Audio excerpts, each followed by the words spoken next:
Hey guys, in this video, I will show you how to recover chess.com account. Alright, so let's begin with the video. First, if chess.com closed your account, you should have received an email notification. Check the inbox of the email address linked to your chess.com account, and don't forget to look in your spam or junk folders as well.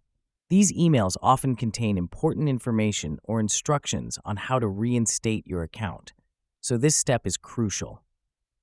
If you don't find any email or still can't resolve the issue, it's time to contact chess.com's support team.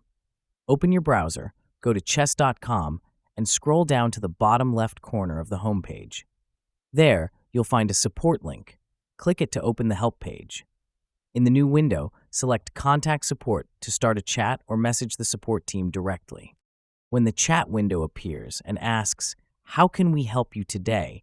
clearly state that you're trying to recover your account. Be as detailed as possible. Include your account name, the associated email address, and any other relevant details that can help them verify your identity. The more precise you are, the quicker they can assist you. And that's it. So that is how you can recover chess.com account.